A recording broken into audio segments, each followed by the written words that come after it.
Hello viewers, गुज़िश्ता video में आप ये जान चुके होंगे कि कैसे जिगर खुराक को हज़म करने, दौरान खून में फैट्स और न्यूट्रिशंस वगैरह सबको हैंडल कर रहा होता है और ग्लूकोज की पैदावार के ज़रिए आपके लिए बवक्त ज़रूरत एनर्जी का ज़ख़ीरा भी तैयार करता है। आप कुछ भी खाएं या पिएं, इसने जिगर के ज़रिए ही अपने इख्तिताम तक पहुंचना होता है। माहिरीन के मुताबिक अगर आप अपने जिगर का मुनासिब ख्याल नहीं रखेंगे तो ऐसी सूरत में यह तबाह होने में बिल्कुल भी देर नहीं लगाएगा। जिगर की हिफाजत बिल्कुल कोई रॉकेट साइंस नहीं है। आप एक हेल्दी लाइफस्टाइल की मदद से इसे आखिर तक तंदुरुस्त और तवाना रख सकते हैं। जिगर की हिफाजत के लिए माहिरीन की जानब से वज़ा किए गए असूलों और कवायद में सबसे ज़्यादा इस बात पर जोर दिया जाता है कि आपने क्या नहीं खाना, यानी किस चीज़ से कितनी ज़्यादा परहेज़ करनी है। व्यूअर्स, 6 ऐसे बुनियादी असूल हैं, 6 ऐसी बुनियादी चीज़ें हैं जिन पर अगर आप फोकस करने में कामयाब हो गए तो आपका जिगर कभी भी ख़राब नहीं होगा। इनमें सबसे अहम और सबसे पहला असूल है अल्कोहल से मुकम्मल इज्तनाब। व्यूअर्स, अल्कोहल का इस्तेमाल जिगर के सेल्स को तबाह करने और सोरोसिस जैसी खतरनाक बीमारी का बायस बन सकता है। व्यूअर्स, सोरोसिस में जिगर के सेहतमंद सेल्स खराब होकर इनकी जगह खराब सेल ले लेते हैं।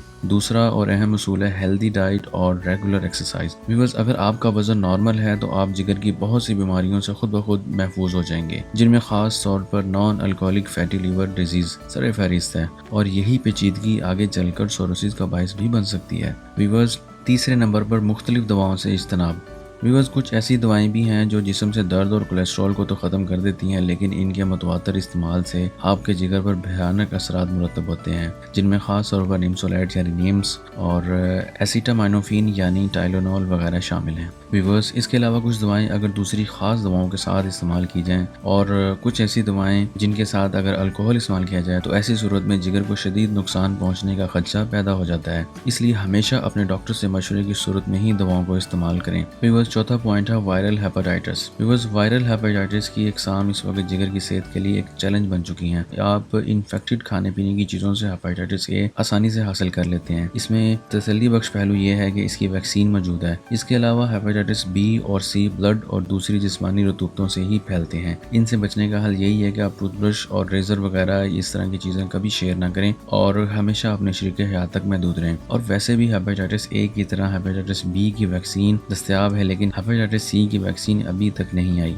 चूँकि हेपेटाइटिस के वायरल होने की वजह से किसी भी वक्त इन्फेक्टेड होने का अंदेशा रहता है, इसलिए अपने मालिक से मशवरे के साथ हेपेटाइटिस के ब्लड टेस्ट करवा लेना फ़ायदेमंद रहता है। पांचवा उसूल है टॉक्सिन वाली हवा में सांस लेने से बचना। व्यूअर्स, पेस्टिसाइड्स और इंसेक्टिसाइड्स में मौजूद केमिकल टॉक्सिन से भरपूर होते हैं और आपके जिगर को मुतासिर कर सकते हैं। इसलिए ऐसी हवा में सांस लेने से गुरेज करें ताकि फेफड़ों के साथ साथ आपका जिगर भी महफूज रहे। व्यूअर्स, छठा और आखिरी उसूल है डाइटरी सप्लीमेंट्स का इंतखाब। व्यूअर्स, ऐसी बहुत सी डाइटरी सप्लीमेंट्स मार्केट में आ चुकी हैं जो आपको मजमूई सेहत का झांसा देकर आपके जिगर को तबाह कर सकते हैं। खास तौर पर इनमें विटामिन ए और नाइसिन्स का ज़रूरत से ज़्यादा इस्तेमाल और एलोवेरा और ग्रीन टी का मतवातर इस्तेमाल आपके जिगर के लिए इंतहाई मुज़र है। व्यूअर्स, बिला ज़रूरत कोई भी मल्टीविटामिन या डाइटरी सप्लीमेंट्स हरगिज़ इस्तेमाल न करें। खास तौर पर मोटापा कम करने वाली हर्बल प्रोडक्ट्स में ऐसे अनासिर पाए गए हैं जो बहुत सी वजूहात की बिना पर जिगर के लिए नुकसानदेह हैं। लिहाजा आपको चाहिए कि हेल्दी लाइफस्टाइल को अपनाएं, अपना वजन कम रखें और इन तमाम दवाओं और खाने पीने की चीज़ों पर गहरी नज़र रखें जो आपकी डेली रूटीन का हिस्सा हैं। याद रखें, जिगर में दोबारा सेहतयाब होने की ताकत बहुत ज़्यादा है, लेकिन